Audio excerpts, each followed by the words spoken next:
pulso económico del lunes que no trae muy buenas noticias. Arrancamos como siempre, echando un vistazo a ver qué tal le ha ido al IBEX 35. Caídas 1,17 abajo, el índice general 15.082,5.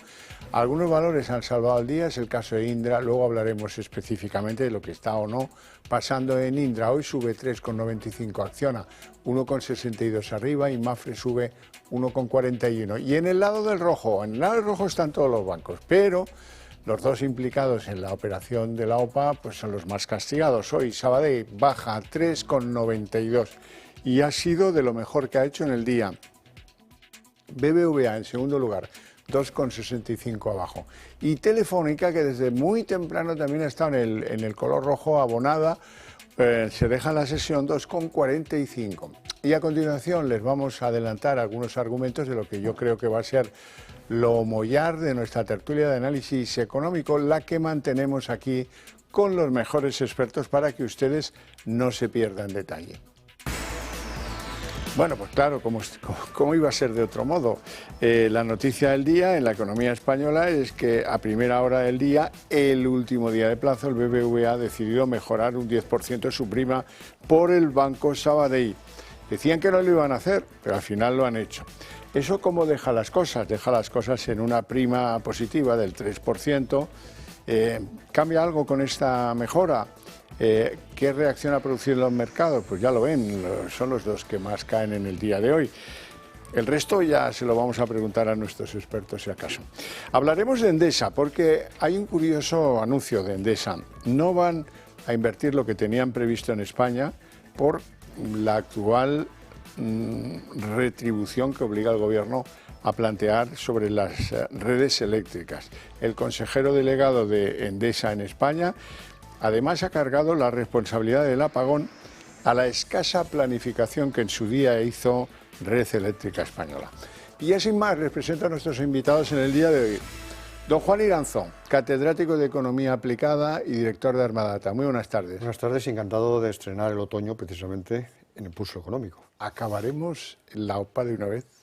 Pues por lo menos en el invierno probablemente. En el invierno, ni siquiera en otoño. Bueno. Don Ignacio Baquiano, muy buenas tardes. Head of Distribution Iberia de Leverage Share. Muy buenas tardes, ¿todo bien? Hola Xavier, buenas tardes Juan, todo bastante bien. ¿Qué cara de hartazgo o pil trae usted? Opil completamente, es como el cuento de nunca acabar. Bueno, vamos con la sesión de la bolsa. Empiezo con usted. Hemos perdido los 15.200, la verdad es que bancos y Telefónica son los responsables y la OPA se le ha atragantado al IBEX como pocas veces. Sí, ha sido el sector bancario el más castigado, casi ese 4% del Sabadell, y BBVA también castigado, el resto de bancos veían positivo lo que poníais en titulares, pues Mapfre, Indra lo está haciendo muy bien, realmente una sesión, mientras aguantemos el 15.000, veremos si esto es un recorte en bancos y luego vuelven a recuperar, aunque los dos imbuidos en la OPA van un poco como por libre, ¿no? Pues efectivamente, yo creo que es importante que se haya aguantado el soporte de 15.000 puntos, que es una cifra muy importante. Lo que sucede es que ya empezamos a perder la perspectiva. En segundo lugar, hay que tener en cuenta que estamos ante una nueva situación y, por tanto, ante mayor incertidumbre. Y eso es lo que, en general, la bolsa, y en este caso los valores vinculados a la banca, pues cotizan mal, y sobre todo los implicados en el asunto. Yo creo que una vez que se aclare o se clarifique el asunto de la OPA, que va a ser, ahora hablando en serio, a partir del 7 de octubre, sabremos la resolución y sabremos lo que hace el BBVA en caso de que no alcance el 50%, si se conforma con el 30%, si lanza una segunda OPA, etcétera.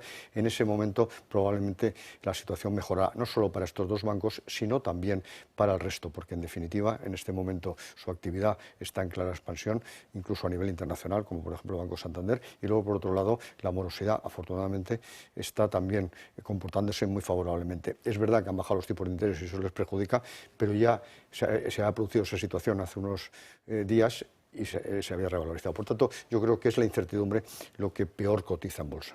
Bueno, a nosotros nos interesan mucho los mercados y a ustedes sabemos que también, pero nos interesa mucho que tengamos entre todos una imagen cierta de cómo anda la cosa en nuestro país. Miren, el valor agregado de todos los bienes, servicios y ayudas públicas que disfrutan los consumidores en nuestro país se mantiene bastante lejos de la media europea. Sí, efectivamente, es lo que podríamos decir el nivel de vida, es como vivimos la mayoría de los españoles, sobre todo las clases medias. Y en ese sentido hay que tener en cuenta que estamos muy por debajo de la media europea con diferencia. ¿Y por qué ha salido justo ahora esa información? En contraste a ese triunfalismo que viene demostrando el Gobierno, incluso con esa revisión del crecimiento al 2,7% para el 2025. Aquí lo hemos comentado en alguna ocasión, pero habría que matizarlo porque eso es coherente y consistente con lo que estamos analizando. En primer lugar, el crecimiento de la economía española en este momento es insano, porque se basa en gran medida, se sustenta en el aumento del gasto público. Y eso lo hace bastante insostenible, porque significa más deuda pública. Pero es que además es insostenible porque también se basa en un aumento, y esa es la clave, de unas 500.000 personas inmigrantes cada año.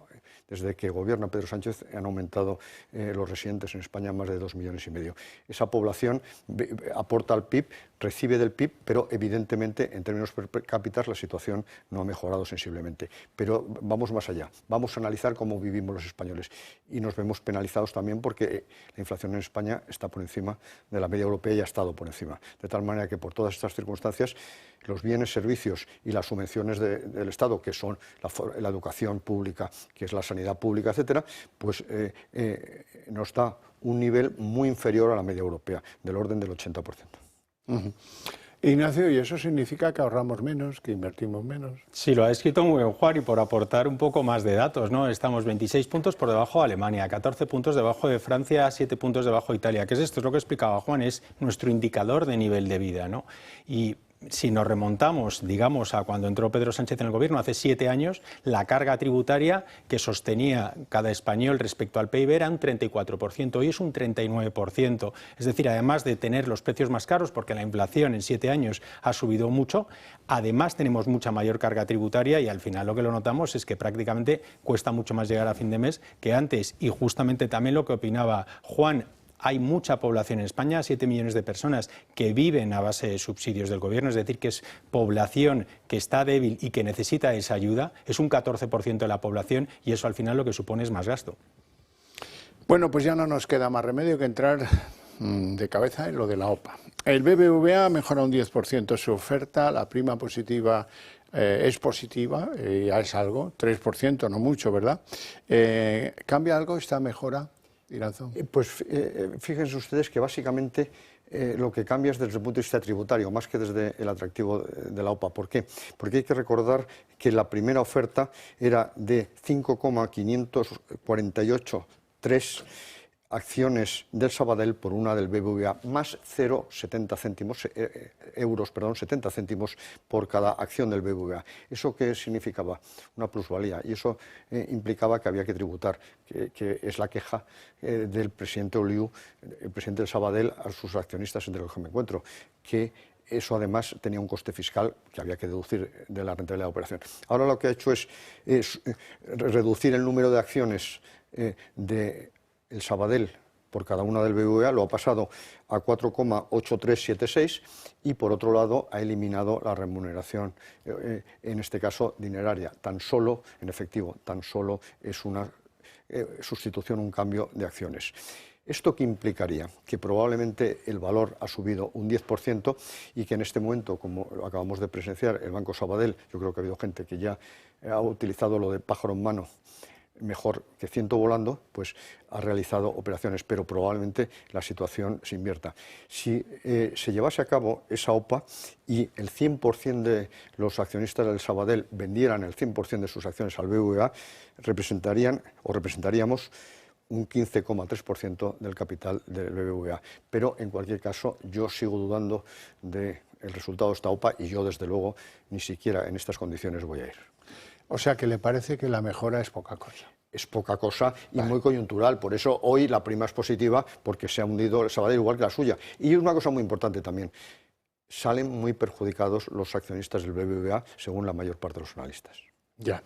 Ignacio, ¿tú cómo lo ves? Yo hoy hacía el estudio, digamos, desde que salió la noticia en abril del 2024, qué han hecho cada banco, ¿no? Cómo se han revalorizado. El Sabadell ha subido un 165% y BBVA a lo mejor ha subido un 70%, Santander ha doblado, pero digamos que esa subida tan fuerte que ha tenido el Banco Sabadell hoy parece, con esa caída del 4%, como que el accionista, o como decía Juan, ya está viendo ese pájaro en mano y a lo mejor prefiere cobrar ahora ese dinero y no arriesgarse a si al final no sale la OPA. Yo creo que estaba claro que BBVA tenía que aumentar el precio porque si no, no era nada ventajoso. Además, el tema fiscal ahora mejora mucho. Ahora la cuestión es si prefieres quedarte como accionista de Sabadell o te conviertes en accionista de BBVA, pero si no se produce la OPA, yo creo que es posible que Sabadell se desinfle un poco en su cotización, como hemos visto hoy.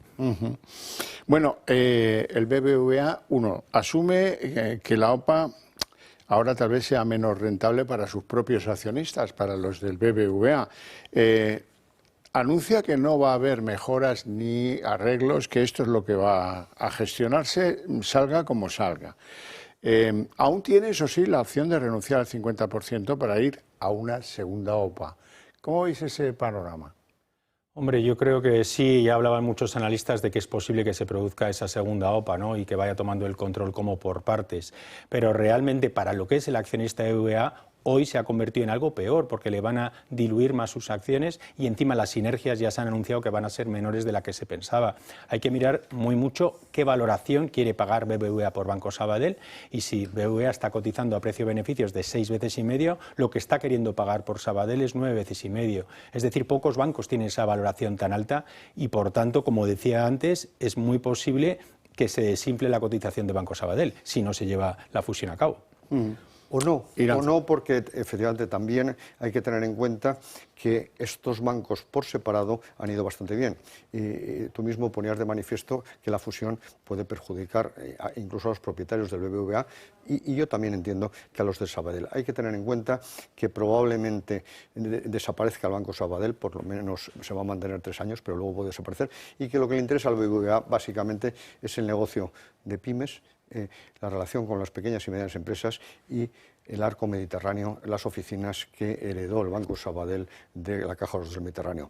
Por tanto, yo creo que un banco que ya había subido mucho antes de la OPA, que eso hay que tener, después de estar bajo mínimos, que yo compré las acciones a 40 céntimos, y hoy bajando estaba a 3,21 después de la bajada, bueno, pues se ha producido por la OPA, pero también por la propia identidad del banco que encontró su camino, encontró su rentabilidad. Por tanto, a lo mejor hay unos ajustes concretos, como ha ocurrido ahora, pero yo creo que por separado funcionaremos mejor. Y desde luego nos beneficia a los ciudadanos, a los pequeños empresarios y a los ciudadanos, porque cuanto más desaparece o se reduce la competencia bancaria, más se encarece el crédito y más se reduce el mismo. Bueno, el CEO del BBVA, que se llama González Bueno, César González Bueno, que ha tenido mucho que ver... Del Sabadell. Del Sabadell, que he dicho, yo del BBVA, perdón. A lo mejor llega a serlo, ¿eh? Cuidado, sí, cuidado con eso. No, el CEO también del Sabadell, González Bueno, que yo tengo que reconocer que creo que ha tenido la parte más importante en darle la vuelta al Banco Sabadell en los últimos años. Ahora, hoy salía un poco a la pata llana decir que esta oferta de hoy, que dice el BBVA que ha aumentado pues en un 10%, es peor que la primera que hicieron sobre el Sabadell. Vamos a escucharle. Y ahora nos ofrecen un 15,3. Perdón por el tecnicismo. ¿A qué se debe esto? A que nosotros hemos hecho recompras de acciones y entonces nos ofrecen lo mismo por las acciones, pero ahora hay menos acciones y por lo tanto cada accionista tiene un porcentaje y una participación mayor en el banco, con lo cual es una oferta peor todavía que la original. Ignacio. Sí, el CEO lo tiene claro, que no quiere ir a la OPA y va a aconsejar ahora con esta incluso subida de ese 10%, va a aconsejar a sus accionistas que no acudan, lo tiene muy claro el Consejo del Sabadell, pero realmente es al final el accionista el que tiene que decir, y es cierto, es que es lo que hemos estado diciendo, cada vez es menos atractivo acudir a esa OPA, puesto que la prima ahora mismo es muy escasa, y la única repercusión o incentivo que puedas llegar a tener es, como no acuda, va a caer mi acción un montón, y como decía Juan, realmente los bancos lo están haciendo bien, tienen buenos márgenes, la economía parece que les va a seguir beneficiando los siguientes años, con lo cual a lo mejor los incentivos para acudir ya no son tan grandes como antes. Y tradicionalmente, aunque haya un asunto fiscal que se ha eliminado, pero normalmente la remuneración el intercambio de acciones es positivo, pero la remuneración en efectivo es bien aceptado tradicionalmente por los vendedores en una OPA. Y esto precisamente ha desaparecido, y yo pensaba que también Gonzalo Bueno se iba a referir a esa situación, porque evidentemente yo voy a tener que tributar por el dividendo que acabo de recibir hace un mes del Banco Sabadell, pero ha sido un dividendo de 50 céntimos por acción que está muy bienvenido. Sí, sí, y eso siempre ha sido así, o sea, no cambia nada en todo eso. Bueno, dejámoslo para aquí. Uf, qué alivio. Vamos a hablar de Iberdrola, porque Iberdrola ha anunciado que piensa invertir 90.000 millones hasta el 2031, más de la mitad en sus redes de distribución eléctrica. ¿Cómo veis vosotros este valor? Por cierto, que dentro de esos planes anunciados, dice Iberdrola que su beneficio neto aumentará en 7.300 millones hasta el 2028. Eso es. Ignacio, ¿cómo lo ves? Sí, leía la reacción de los analistas como diciendo o hablando de lo bien que ejecuta y que hace Iberdrola sus planes, cómo va aumentando ese plan de beneficios, plan de inversiones y remuneración al accionista, y cómo que sorpresivamente cada vez lo aumenta más, ¿no? Eran cifras a 2028 y a 2031 de invertir mucho más en redes. Precisamente a lo mejor ella está muy diversificada en países como Reino Unido, Brasil, Estados Unidos y también en España, por supuesto, pero es como la estrella del sector energético en España, ¿no? Del sector eléctrico. Siempre lo está haciendo bien, mejorando esos ratios, y al final el accionista lo premia estando la acción prácticamente en máximos. Y capitalizando en segundo lugar dentro del IBEX, porque efectivamente está diversificando el riesgo y está con un programa muy importante y muy ambicioso a 6 años. De hecho, prevé una inversión media anual de 15.000 millones, que es una barbaridad, 90.000, de los cuales, como muy bien ha dicho usted, del orden de la mitad es en redes, porque esta es una de las grandes deficiencias que en este momento existe, no solo en España, sino en muchos países. No hay tanto un problema de generación como un problema de distribución, y que está frenando muchísimas actividades, sobre todo en España, pero luego comentaremos al referirnos a Endesa. Y en este sentido va a invertir bastante en el Reino Unido, en Estados Unidos, etcétera. Y una cosa que aquí no se está diciendo es que también está construyendo una central nuclear en el Reino Unido, frente a la prohibición que en este momento existe en España de invertir en centrales nucleares para alargar su vida útil. Hay que tener en cuenta que además Iberdrola, al igual que Endesa, va a ir buscando una mejor fiscalidad en otros países, porque en este momento la fiscalidad que hay y la remuneración de las redes no hacen nada atractiva a la inversión en España. Bueno, vamos a hablar entonces de Endesa, si le parece bien, porque Endesa advierte que ellos van a invertir menos en España porque no están para nada contentos con la propuesta de retribución que se piensa dar a las redes eléctricas. Y el hombre fuerte de Endesa, José Damián Bogas, también se ha atrevido a decir algo que no han dicho muchos por ahora. La responsabilidad del apagón, dice este hombre, fue la escasa planificación que tiene Red Eléctrica Española, que es la propietaria de las autopistas eléctricas. Vamos a escuchar a Bogas. Red Eléctrica dice que ha habido otros momentos en los que han programado de la misma forma y no ha ocurrido nada. Bien, yo creo que tuvimos muchos avisos de lo que podía ocurrir durante este año y en el propio mes de abril, antes del apagón. Pero creo que esta vez, esta razón multifactorial, la base para mí es una escasa planificación de los medios de generación síncronos. Decimos los españoles, tanto va el cántaro a la fuente que al final se rompe. Y en este sentido, efectivamente, a lo largo... Tanto va el kilovatio efectivamente, a la fuente. Desde el mes de marzo y a lo largo del mes de abril hubo serios problemas. ¿Por qué? Porque Red Eléctrica estaba muy interesado desde el punto de vista político en reducir la presencia de la energía nuclear para justificar precisamente el cierre de las centrales nucleares españolas e incrementar la presencia de energías renovables. Energías que no garantizan la sostenibilidad del sistema y que hubo varios momentos de pánico a lo largo del mes de abril, como muy bien se ha recordado, hasta que al final el cántaro se rompió. Y en este sentido tuvimos un apagón del que casi con toda seguridad, presuntamente, es responsable casi al 100% Red Eléctrica. Por esa planificación que básicamente lo que significa es que intentaba generar una parte fundamental, por no decir casi el 100% de la energía eléctrica a través de energías renovables, insisto, para justificar políticamente que había que cerrar las centrales nucleares. Y van a invertir menos porque les deja de ser rentable, en algún modo, la inversión en España. Hombre, claro, porque tú inviertes en función de la rentabilidad que vas a sacar, y como esto no es una actividad de libre mercado, sino que las redes están reguladas, tienes que establecer una remuneración mínima por la utilización de esas redes para que puedas invertir en redes. Si no, como es lógico desde el punto de vista empresarial, pues inviertes en otros lugares, que es lo que en definitiva ha anunciado el CEO de Endesa. Efectivamente, lo que les ofrecen de retribución financiera es casi un 6,5%, cuando en Europa otros países la media están pagando un 7,9%. Entonces es normal que busquen otros sitios para invertir. Es cierto que es una inversión segura y que sabes qué retorno te va a dar, pero es muy importante, si están en otros países retribuyéndote mejor, obviamente está claro, ¿no?, la ecuación para las empresas donde tienen que invertir.